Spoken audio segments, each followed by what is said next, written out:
I'm from the south, from Yuhmar al-Shakif actually, and I know the south well, but I have never been to UNIFIL's headquarters in Nakura.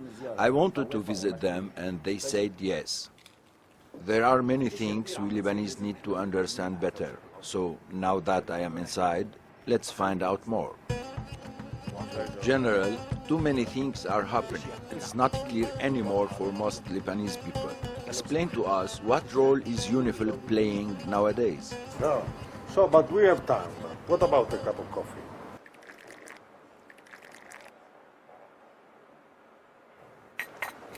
Pretty good. So, you want to know more about UNIFIL? No problem. I will translate. With the resolution 1701, UNIFIL has changed a lot in terms of mandate, goals, and possibility, and also the size, of course, of the unit. So our operation is here in south of Lebanon, from the Litani River to the Blue Line, and our task is to keep peace and stability here, in the southern part of Lebanon. Okay, General. Besides the peacekeeping in this area, what else is UNIFIL doing here? Oh, but maybe I have a better idea. Capitano Messina, possiamo organizzare per il signor Rafik un bel viaggio attraverso UNIFIL? It looks like General Graziano is inviting me to go and see UNIFIL out in the field. Oh, Mr. Rafik, you understand Italian? No, my General, but we Lebanese are quick-witted. Ciao, la sai, dai. Shukran. شكرا جزيلا. UNIFIL is here to maintain the cessation of hostilities and respect for the Blue Line. They are also working with and assisting the Lebanese armed forces. But I think we need to know the details of what UNIFIL is doing. So, join me.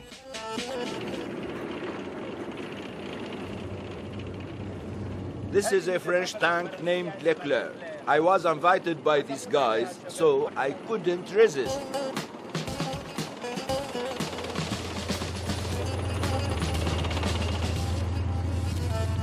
This tank is called AMX-10B. They can transport up to 10 troops and are heavily armored. Don't ask. It's first class.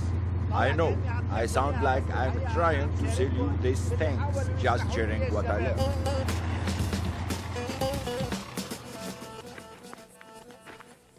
They told me that there are now over 13,000 UNIFIL soldiers from around the world. I'm now with the French contingent, but there are lots of nationalities here to share in the peacekeeping. You see, UNIFIL's new, larger and stronger force is here to maintain peace and stability in South Lebanon. It is to assist the Lebanese armed forces in preventing any illegal weapons in South Lebanon and also to prevent any hostile act. When I doubted that UNIFIL would ever use this force, he responded confidently, UNIFIL can use force under certain conditions. For instance, self-defense is one of them.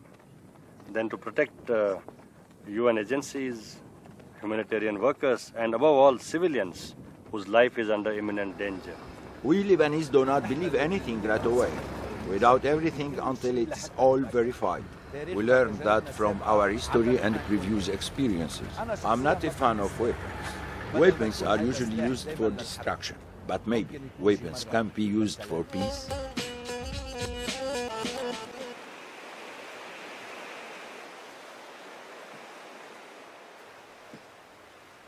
"13,000 troops, 6 soldiers dead, 400 patrols every day, Spanish, Malaysian, German, nationalities, groups, numbers.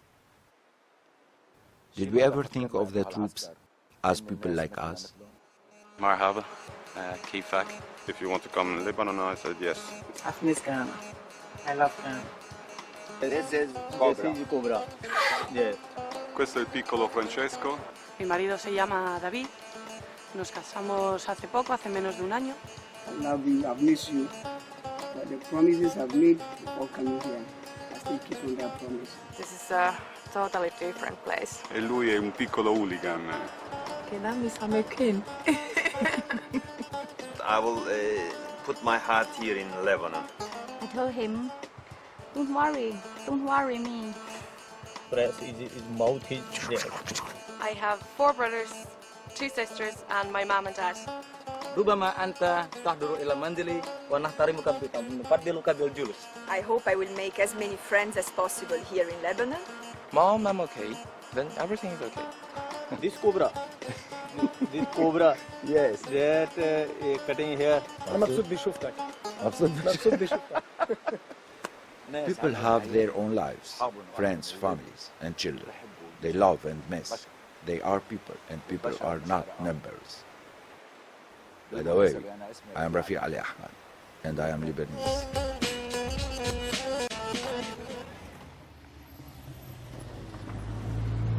Here you go. Oof, this drives you crazy, man. You don't like these patrols, do you? What can I say? They drive through our towns day and night, annoying us day and night. We can't sleep. Did you know that there are almost 400 patrols like this? 400 patrols in this area every day.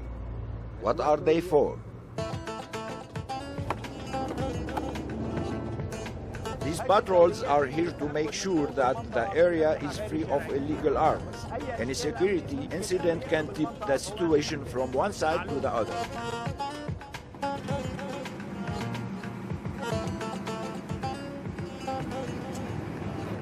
We conduct day and night patrols along the blue line to ensure that nobody goes close to the blue line. I am now with the Ghanaian patrol, mostly looking for violations along the blue line, like people, shepherds, and goats. I personally feel, like many others do, that when we see a patrol, in the positive way, we should be feeling safe. We, the Southerners, will look at this matter with caution, Mr. Rafiq. This matter hasn't reached its full extent. The relationship between people and UNIFIL is still being tested.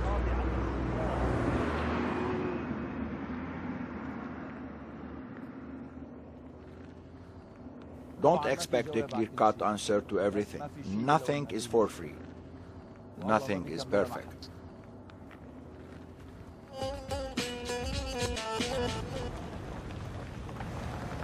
Hello, friend. Welcome. Where are you going? To Nakura.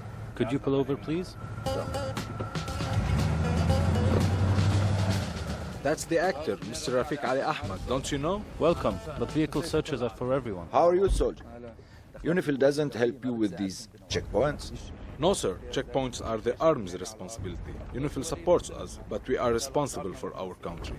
Okay, don't you request UNIFIL's help if trouble erupts? Well, I think that... Welcome, Mr. Ali Ahmad. How are you, Captain? I am fine. Come have a cup of coffee. Thank you. Captain, I have been talking to people in the south, and they seem to think that UNIFIL's forces are our new army. I know. This issue is spreading in the area, but people should know that the Lebanese armed forces haven't been in the south for a while, but we are here now and in large numbers. So about the same as UNIFIL's troops? You can say that, yes. Our colleagues at UNIFIL are here to support us, but everything that happens on Lebanese territory is our responsibility. UNIFIL is not here to replace us in any way. They only come when we ask for the support. Aren't you affected by sending all those troops up north? Mr. Rafiq, I get what you're saying, but the army is for all of Lebanon, and troops move accordingly. If soldiers are sent to the north, they can also be sent to the south. The major task of the Lebanese army is to defend southern Lebanon, while carrying out any missions given to it in other areas. All right, Captain. You are right. I was playing the devil's advocate. But people have questions, and we need to have clear answers. Well, I guess this is why you're doing this trip through UNIFIL. I thank you. Allow me to salute you like this.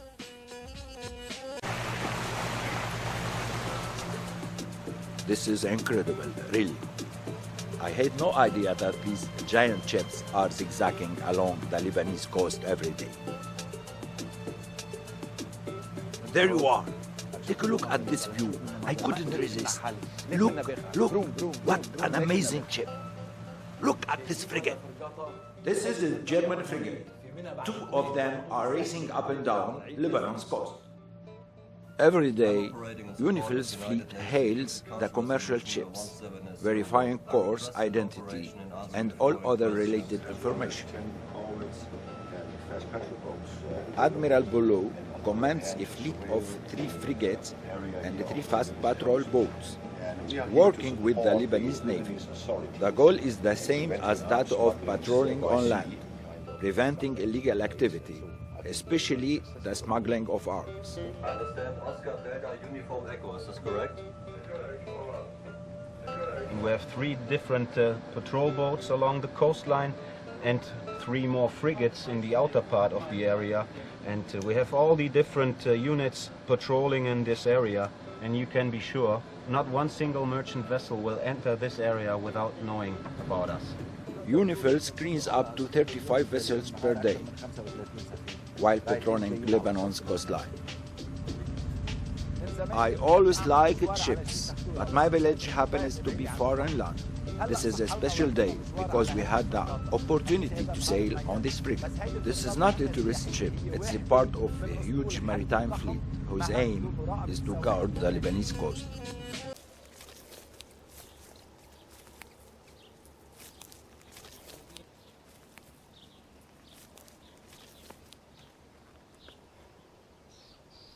A cluster bomb is about this size.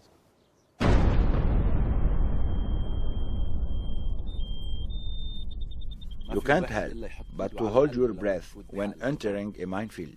But these brave guys are ready to sacrifice their lives to save us from these evil cluster bombs. We must appreciate these sacrifices because they are bringing us back to our fields. These devilish cluster bombs are designed to spread over a large area, and the danger lies in them being invisible, because most are hidden in the soil or cut in the tree branches. UNIFIL officials estimate that tens of thousands of cluster bombs were dropped over southern Lebanon at the end of last year's war. The cluster bombs were spread all over the south. The Chinese contingent works in this area. They began their demining work right after the war. After the July war, UNIFIL demining teams have cleared about 26,000 cluster bombs. When you see a suspicious object, don't hesitate to call UNIFIL personnel immediately. And be sure they will be happy to help you, because that is one of the many things UNIFIL is here for. God willing, nobody will get hurt.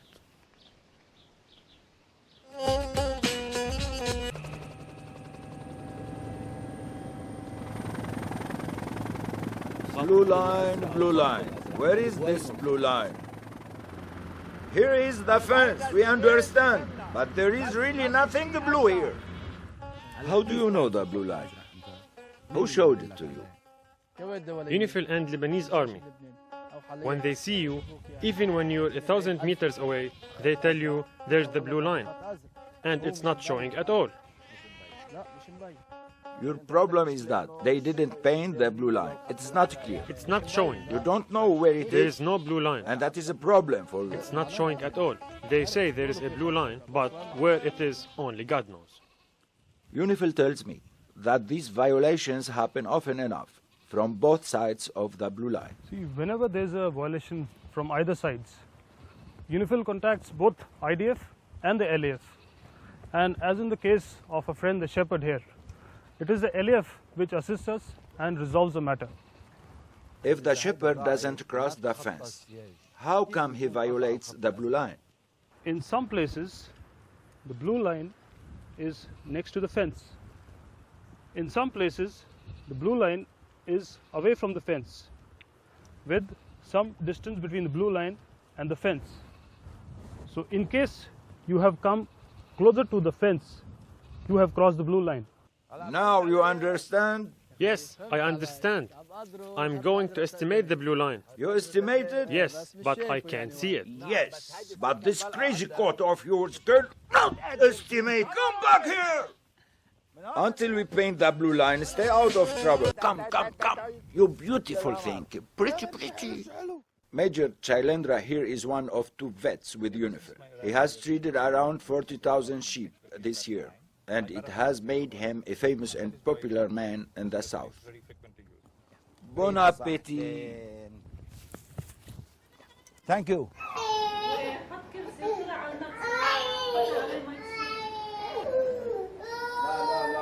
I'm now in a Belgian field hospital in Tebnin. They treat between 20 to 30 patients per day, but burn cases are the most common. Even though I miss nursing, I'm fine, because I saw what they give to people here. They are doing their best. If they could give more, they would.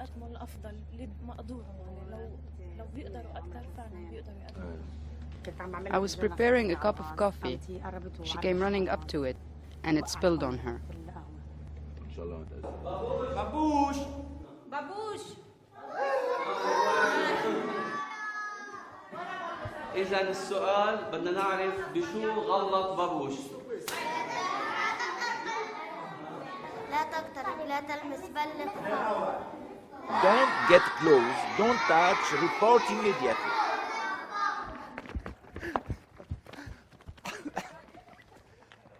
Besides what we saw, UNIFIL does a lot of activities.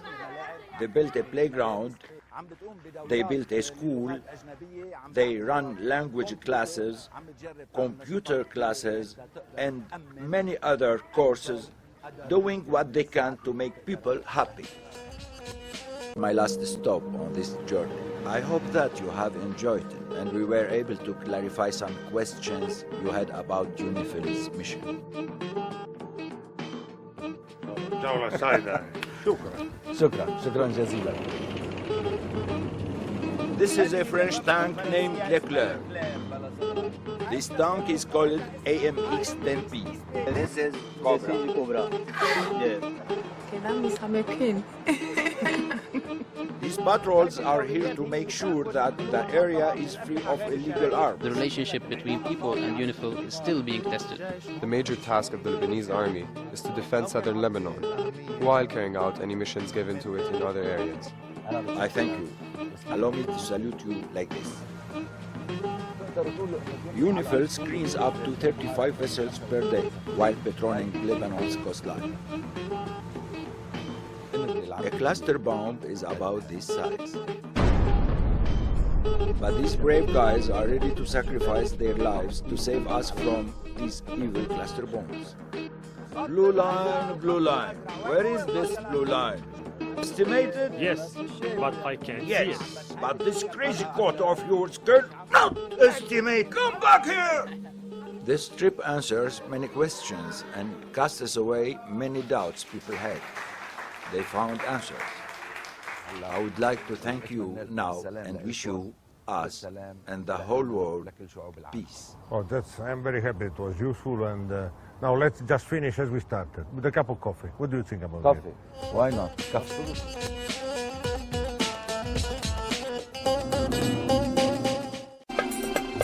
Today I'm inside a UNIFIL vehicle, but not to explore something about UNIFIL. It's about OGL, Observer Group Lebanon. Personally, I don't know so much about them, so let us see who are they, what are their main missions, and their relation with the Blue Line.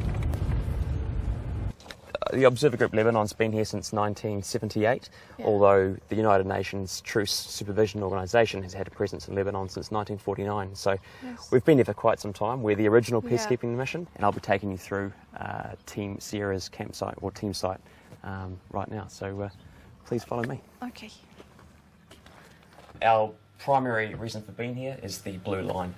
So we patrol a section of 37 kilometres of Blue Line from close to Kafakila all the way up to the north past Sheba.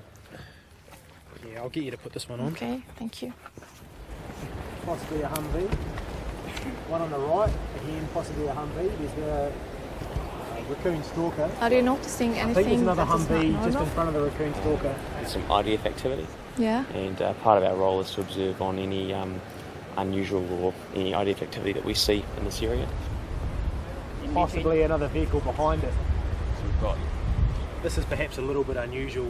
We don't usually see them in that kind of strength in that position. Yeah. But it's a regular patrol. After this observation, what happens? What do you do with those observations? At the end of each day, we write a report, which then gets sent to our staff down in Nakora. From there, that information is compiled with other teams' reports, and it's then sent to the various interested parties, including UNIFIL, whom we work very closely with. We are in front of the Wadzani Resort in South Lebanon. I previously know that the blue line passes from here, but I don't know where it is exactly because there are no markings at all, no barrels, no fence. How do you know where it is exactly? Can you show me? That's right, that's one of the issues in this area. The approximation for the blue line in this area is down the centre of the river. What is your reference to know that? In the car we have a number of tools. Okay. The one we're looking at here is a satellite photo book. What it shows in this area, the Wadzani resort was not actually built when these photographs were taken. What we can see though is the blue line runs approximately down the middle of the river, but we can see that it moves to either the east or the west based on the curvature of the river. From where we are right now, we're less than a couple of 100 metres from the blue line. Okay. We're currently situated between the village of Gajar, you can see this way. Yeah. And behind us is Arab al-Wasani. Do you do these foot patrols daily? Every day. Okay. Members of our team visit the site every day. Okay. We are in front of Gajar now. Where is the blue line exactly? Because I can see no marks at all for it. That's right, there are no markings. Part of our training is to become familiar where the blue line is. In this instance, the blue line runs north up the Wadzani River. If you can see this road running in front of us, you'll see a half-moon shape of rocks just beyond it. Yeah. Just beyond those rocks, in the river where the trees are, the blue line turns. It runs up the bank towards the village of Gajar. If you can see in the village, there's a bright green house with a bright yellow roof. Yeah. If you look to the left of that house, you'll see 6 tall pine trees. The second pine tree from the left is where the blue line runs. Up from the river, up the bank, striking that tree and cutting the village. How do you know this? The training that we undertake involves studying Google Earth, maps with detailed analysis of where the blue line runs, and also corporate knowledge within the team. Team members passing on the knowledge and also with the liaison assistants. So, what about this location? What we have here, first of all, I want you to see this barrel here. Yes. Back in 1923, but so the point 1923. is when this point was defined, yes. Yeah. And then at some point, this barrel was put up to show in the terrain where this point actually is. Yeah. So if you look a bit further to the left here, yes. You will see up here, yes. you see the stone pile with a metal rod sticking up. Yeah. And so this is the new marking of this point. Okay. At least 12 meters between the two. Exactly. So that is with the new precision we can get a more precise marking of this. And to understand exactly where does the blue line pass, well, where is another point? Yes. If you look this direction, yeah, blue you can barrel see some over blue there. barrels. Yes, yes. And you see the stick there. And It's so that, if you draw a line between those, that's this where is the blue line is. yes. Okay. Hi. Keeping good. It's lunchtime. So you're not suffering concerning food if you're away from your countries? No. It's actually the opposite. You like gaining weight. Yeah. Many animals are gaining weight. Yeah. Actually, here in Lebanon, we say خبز وملح means salt. خبز وملح. Can you spell it? Yeah, of course. Do this. Okay, it's a sign that we became closer and we are like friends. You know, when we share bread and salt together, just like this. You know, it's only a sign of friendship. Say it again. خبز means bread. ملح means salt. خبز وملح. Okay. Okay, so here we are inside a UN position. The blue line is behind this wall. Okay. On the other side here. And the blue line continues, parallels this wall, and down this way. Okay. And but there are no barrels in this area yet. Yeah.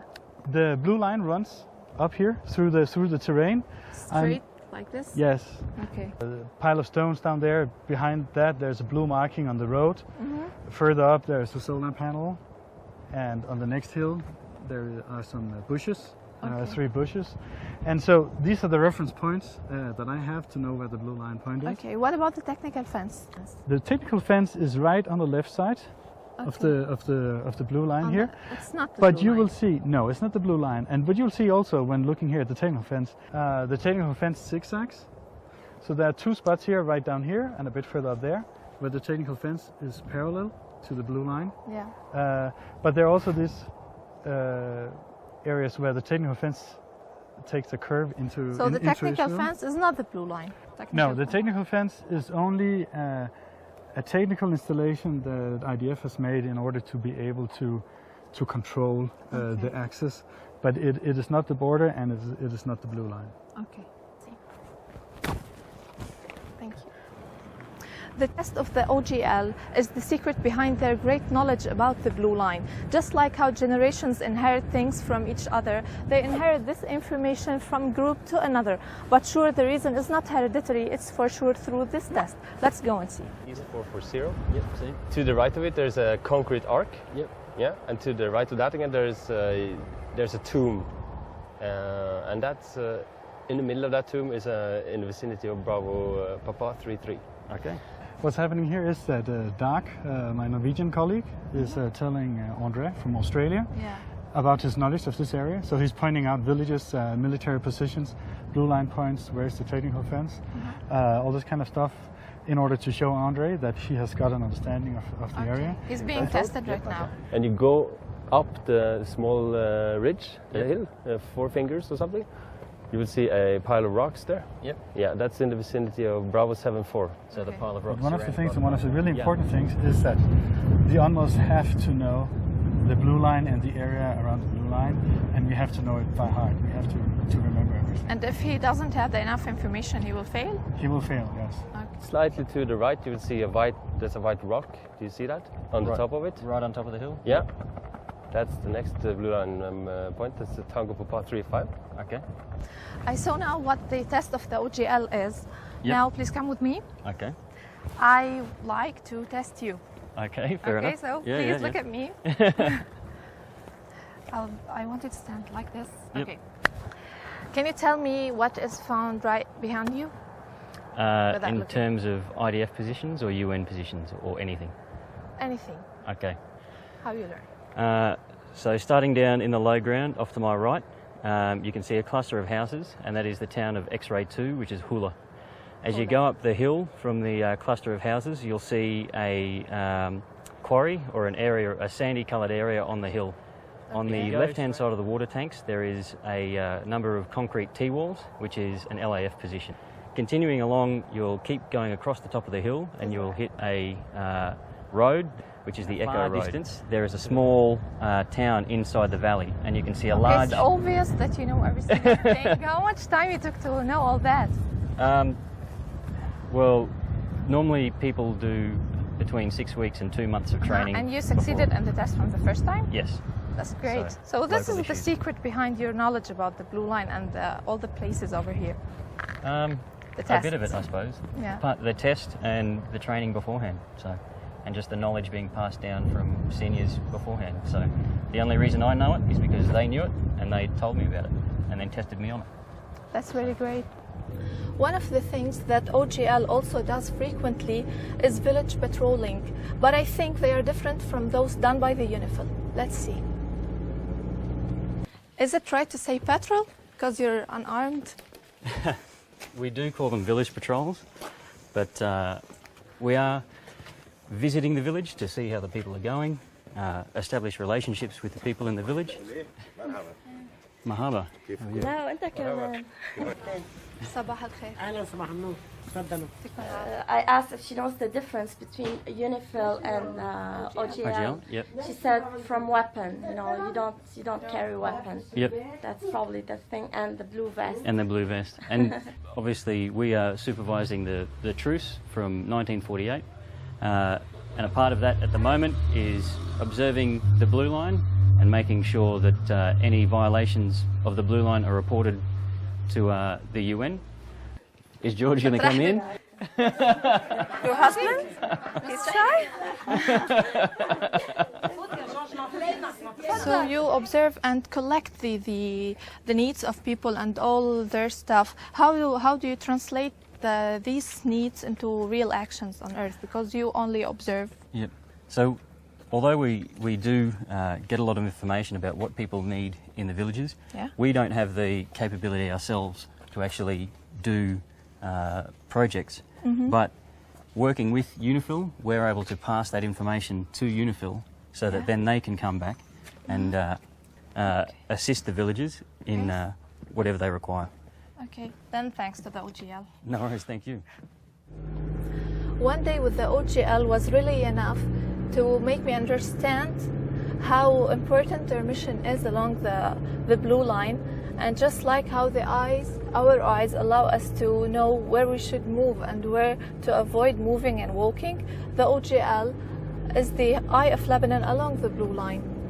And actually I really enjoyed going with them, their patrols and everything they do. It's a great experience for me. I hope to be for you too.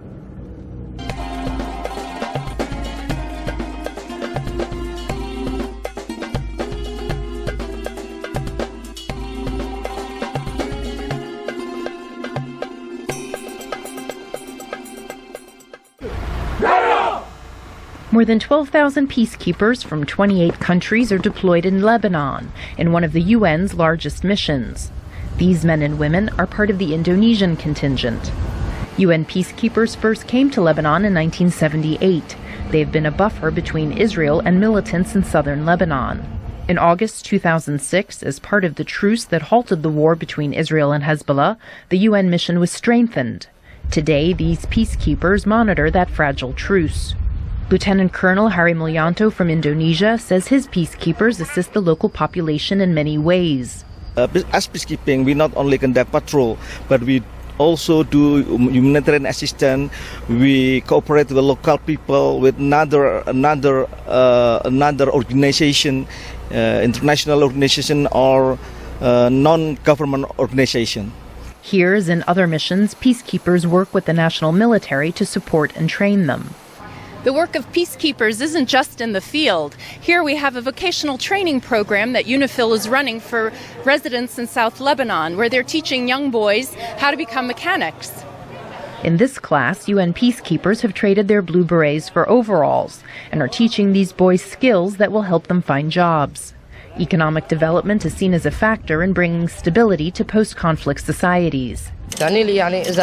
If I want to start my own business, this experience will help me do that. UNIFIL also runs health clinics, infrastructure projects, and programs to educate school children about the dangers of landmines. Once a male domain, today about 3,000 women are deployed as UN peacekeepers or police. The United Nations hopes more women will join these ranks. First Sergeant Nina has been a UNIFIL police officer for 9 months. I am and my friends as international military police doing our job as patrolling, checkpoint, investigate for accident or incidents. The other women peacekeepers are soldiers. Peacekeepers also protect civilians. Here, the local residents mostly welcome them. They come, they say hello, we say hello. They don't hurt us, and we don't hurt them. Peacekeepers live far from home for long periods, often under difficult and dangerous conditions. Many have been killed in the line of duty, but despite that, many here say they would do it again. I can help the people here. Margaret Bashir, VOA News with UN peacekeepers in southern Lebanon.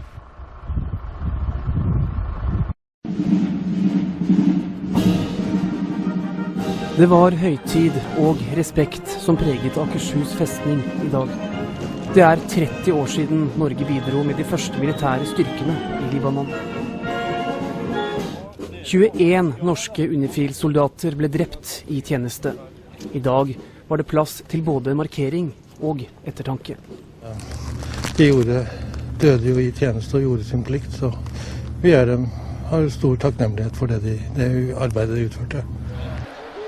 De norske FN-soldatene var ikke forberedt på det som ventet i Libanon våren 1978. De manglet trening, og de manglet utstyr. Allerede etter få dager havnet soldatene i krigshandlinger. Nå frigis et lydopptak fra en av de alvorligste hendelsene.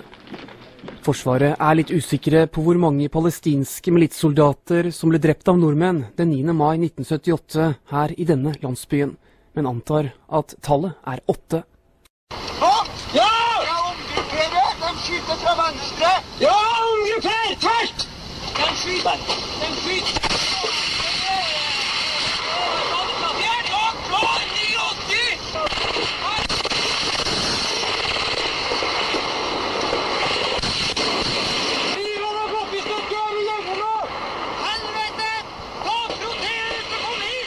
Føler du at det norske samfunnet forsto hva som foregikk?